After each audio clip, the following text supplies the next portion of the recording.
Alright, hello everyone and welcome back to the channel.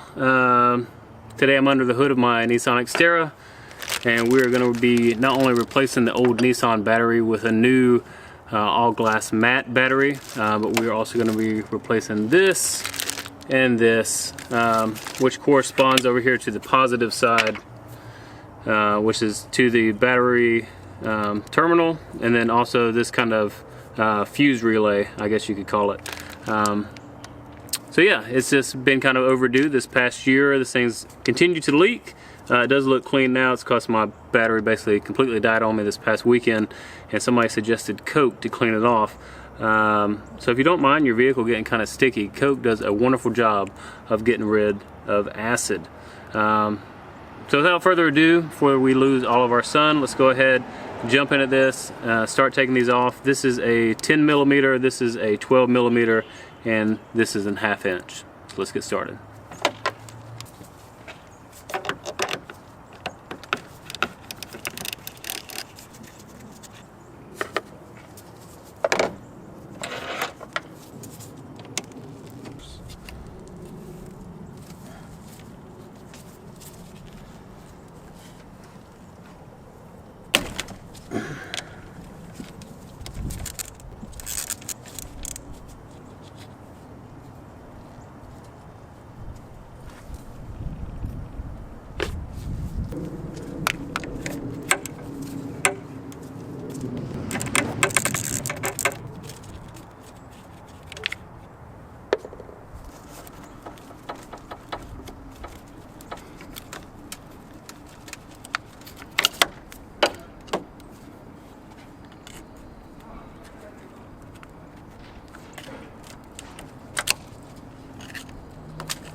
Well, that sucker's on there.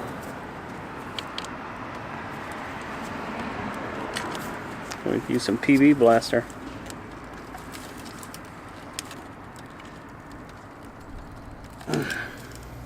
Well,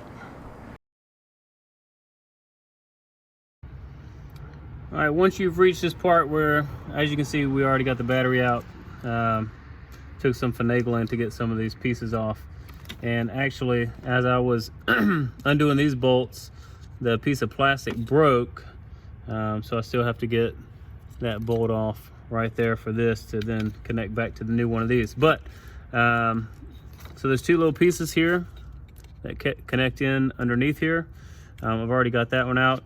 There's one tab on the side. Just be very careful, because you do not want to break these, because these are the only things holding these in. So I've kind of pushed that one out, and you slowly just slide it, and there you go. Got that piece out. We're going to work on getting this nut off and then reassemble everything. Okay, so I don't know what happened. Apparently my cameras didn't want to record, but if you see right here, this is where that bolt was.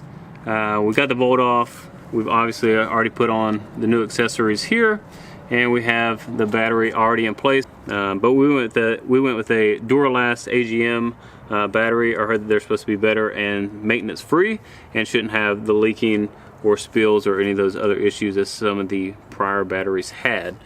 So let's get this thing connected and make sure this truck starts.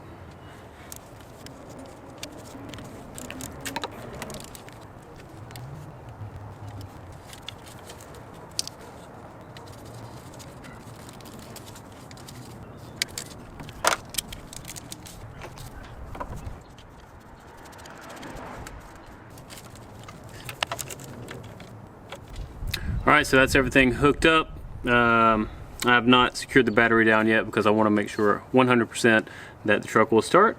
But everything looks good, in place. Let's go turn over the engine and see what happens.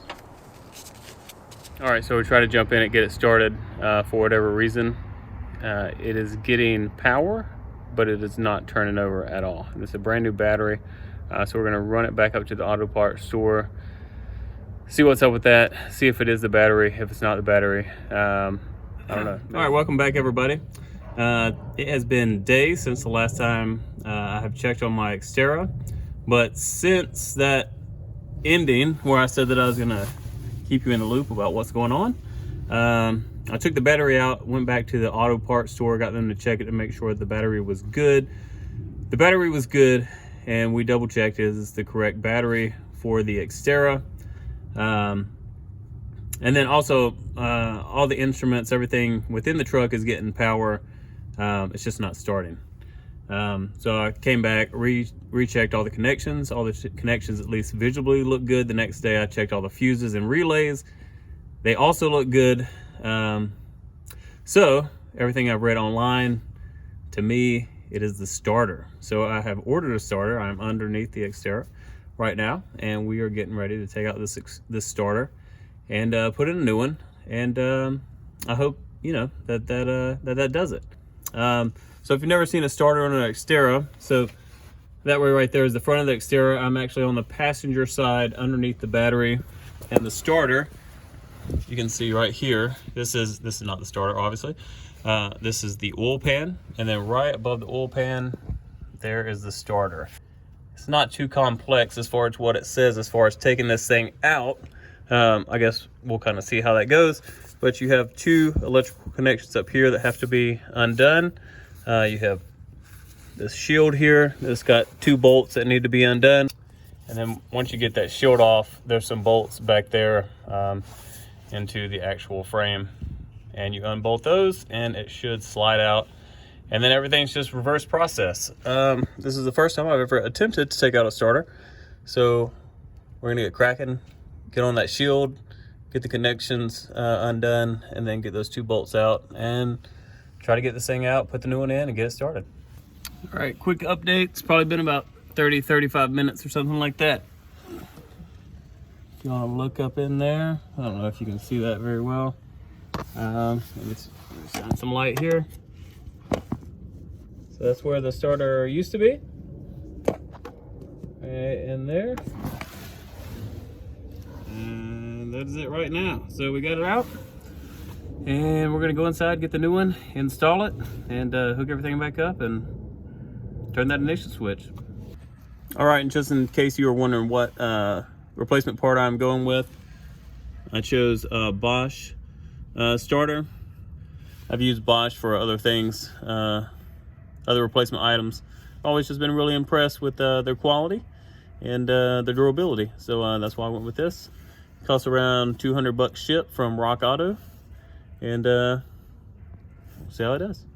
All right, guys, this is day 3 of trying to sort through the Xterra and figure out why it has not started. The other day, we put in a new starter. Everything went great. It's actually pretty easy. Went to go turn on the ignition, and still we just got one click, which was exactly what we were getting beforehand.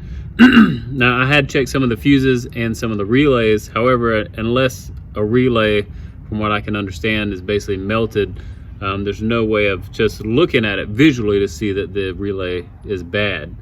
So what I've done is I've got all the relay numbers. I'm going to go in and check them inside. I'm probably just going to order all new relays for this vehicle and order those. But right now I'm going to pull every single fuse, regardless if it has anything to do with ignition or not, and see if any of the fuses are blown, and then we're going to go from there.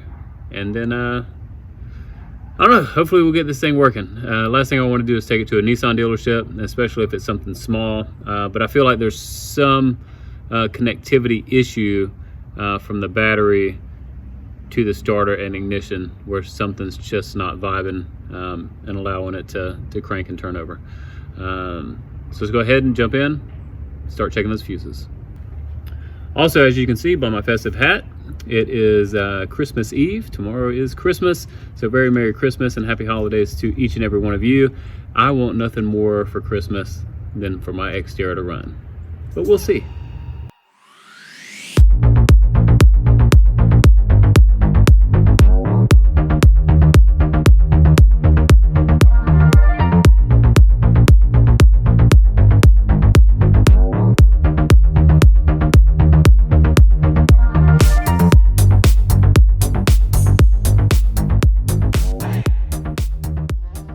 All right, just checked all the fuses. All the fuses look good. No blown fuses. I had checked all the fuses on the interior the other week, so we're just gonna assume that is all the same and they are all good. As far as the relays go, none of them really look bad, but it's kind of one of those things, I guess, if they are bad, you just have to replace it to find out. So I'm gonna go look at the schematic, see what relay goes with the ignition switch, and then also the starter, and then see if I can't order those. They're usually around $5 to $10 depending on where you get them, and then swap those in and then see if that helps, and I'll keep you updated.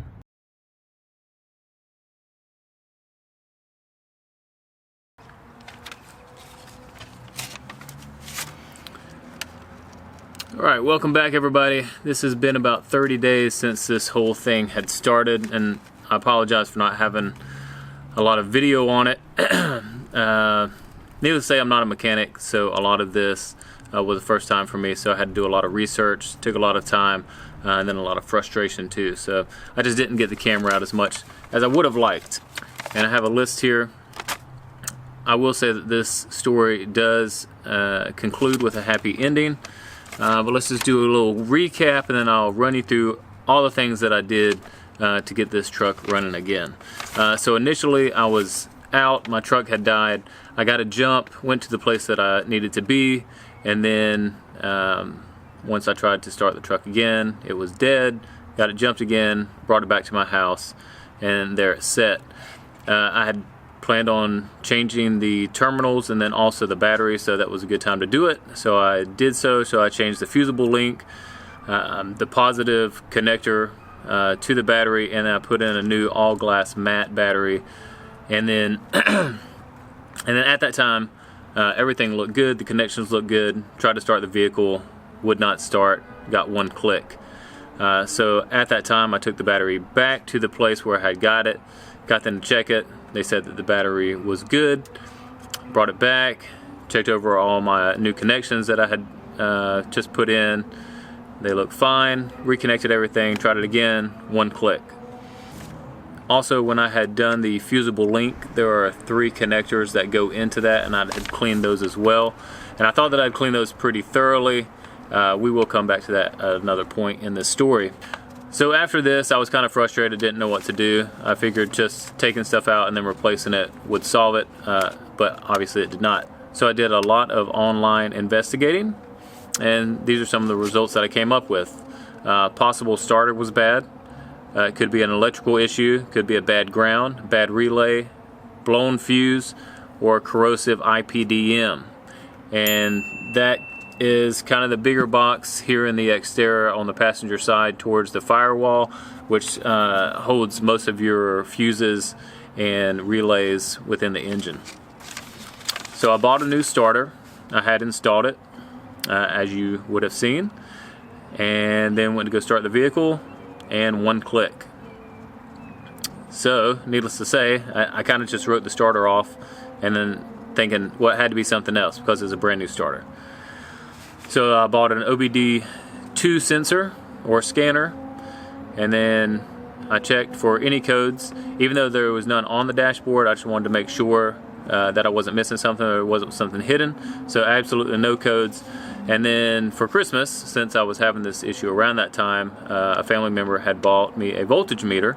So I went on to check the grounds, the continuity of the battery, and so on and so forth. Also checking the voltage at the solenoid to make sure that it was getting the correct voltage that it needed, which it was, I believe, 12 volts.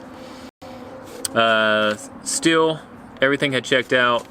All the fuses had looked good. I checked the relays, and I didn't know this at the time, but so basically I took all the relays out and just made sure that there was nothing melted or anything visually wrong with them.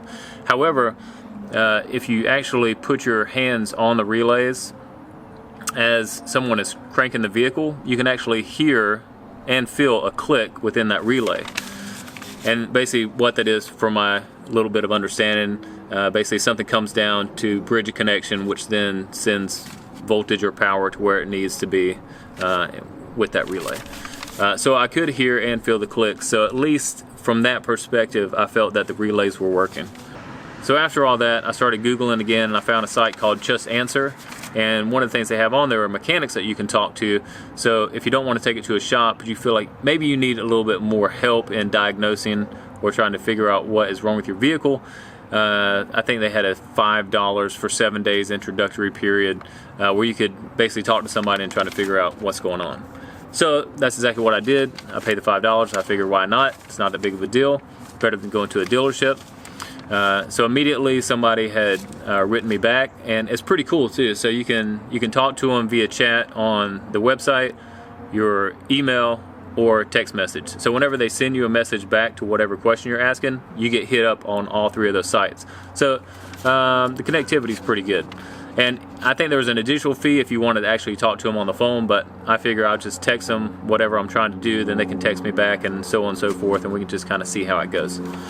So that's what I did. The mechanic I was talking to is Mike. He's a pretty cool guy. And so some of the first things that he had said that he thought that the problem could be was low voltage on the battery, which we had already checked the battery and found that it was good. He thought that the new starter could be no good. And as improbable as I thought that could be, I was like, okay, that could be a possibility. And then he also thought maybe the engine or a pulley was locked up so the engine couldn't turn over. So he suggested one, checking those, and then going to the crank and then actually manually rotating the crank at least 2 full rotations just to make sure that it was free and that there was nothing in there stopping it. So even though that we had gone to check the battery, I wanted to make sure that the battery was good and the voltage would be good. So I hooked another vehicle up to it to jump it, and then with my voltage meter I was making sure that the levels where they should be to be able to start the vehicle. Tried to crank it, 1 click, same thing as before. Then I got one of my wrenches, hooked up to the crankshaft, rotated it by hand, 2 full rotations of the engine, absolutely no issue. So it was nice and smooth. So we took that out of the equation. So at this point in time, I was like, okay, so maybe it is a starter. So we took the OEM starter out, took it up to a local auto parts store, and I didn't know that you could do this at the time, or else I would have done it earlier. But they have a thing called bench testing, which is basically they put it on, give it charge, and then see if all the components work. So they did that, and it failed. So I was like, okay, at least the OEM starter is no good. So the next day, I took out the brand new starter, and then took it up there, knowing that the old one was bad, thinking that, well, if the new one shows that it's working properly, well, then maybe it's something electrical. And at that point in time, I didn't know if I wanted to dive that deeply into trying to figure out what was wrong with this. So I took the new starter up there, they bench tested it. Guess what? It's bad.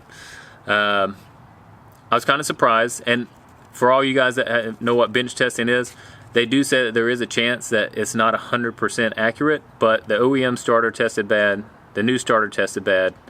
So then I asked them, I said, well, before I buy another starter, can we bench test one that you guys have to make sure all components work? So they did that. I went ahead and bought that one, knowing that at least at the auto parts store, it was working properly, and they came back and installed it at the house. So I installed that, hooked everything back up, got in the vehicle, turned the ignition, 1 click. So at this point in time, I'm just, what else can I do? Because we know that the starter was working at the auto parts store, so why is it not working here? So before I was going to take it to the dealership, I was like, what is the last things that I can personally do to try to get this thing to start? And 2 things that I could think of is those connections there at the fusible link. I figured I'll go ahead and clean those off one last time and clean them off better than I did before. So this time I actually took sandpaper to them and took them all the way down to metal. So I cleaned those off thoroughly, hooked everything back up, and then right before I was getting ready to get into the vehicle, it just kind of dawned on me, because I had also read some stuff online about some of these have like immobilizers, and then sometimes after batteries are changed and stuff, that could be an issue. It's kind of a factory security setting. So I had unlocked the doors, then locked all the doors, and this is with the key in the door. So I unlocked the doors, locked the doors, and then unlocked all the doors again. Got in the vehicle, put in the key, turned the ignition, and it started right up. I wish I was recording at that time, because probably my face and the amount of jubilation that I had, I would have liked to have captured that. But after all this and all the diagnosing and everything I went through for it to finally start was amazing. Now, with that being said, I don't really know what it was necessarily that got this thing to start. Now, we know that all the fuses are good. We know that the relays were good. We know that the starters, at least from being bench tested, were bad, and that the one we put in was good. But what was it that was necessarily stopping the vehicle from starting? So was it the little bit of corrosion that was left on those connections at the battery terminal, or was it that the vehicle actually had a safety switch and was immobilized? I don't know, because I didn't test them individually, because I didn't even think about it, and honestly I didn't even think the vehicle was going to start. So I really don't have a good answer for you. But if you do have these similar issues, hopefully the list of what I went through, that website, if you need to talk to a mechanic, which is relatively cheap, or just, you know, having some of these things troubleshooting may help you in the future with this. Now, I will say this took me about a complete month to get done, and just because it happened in December, so I had family obligations, work, so on and so forth, so time was very limited. But I felt that I could do it, and I didn't want to take it to a dealership if I didn't have to. And I think total parts and everything that I bought for this vehicle during this process probably was around $400, and that's probably still cheaper than what it would have been at the dealership. But check in the description below, and I'll actually have what a dealership would have charged for everything that I had bought for this vehicle. And hopefully this has helped you. If it has, definitely please hit that thumbs up, give it a like, share with your friends if they're having any similar issues. Now that we have the truck running, I'm going to be going to a 4-wheel drive center, and we're going to start talking about doing a lift and wheels on this. If you have any specific lifts that you think would be great for a Nissan Xterra, please leave those down in the comments below. Also, if you have any wheel suggestions and sizes of wheels that you think would look good on this Nissan Xterra, leave those in the comments below too. I would like to hear it. We're looking probably in the next month or two, go ahead and get in the lift and new wheels and tires put on this thing and get this thing a little more trail worthy. And if you haven't already done so, make sure to subscribe to the channel, because we're going to be doing a lot more stuff with this Xterra and getting it out on the trail and having some adventures. Thank you for watching, and I'll catch you next time.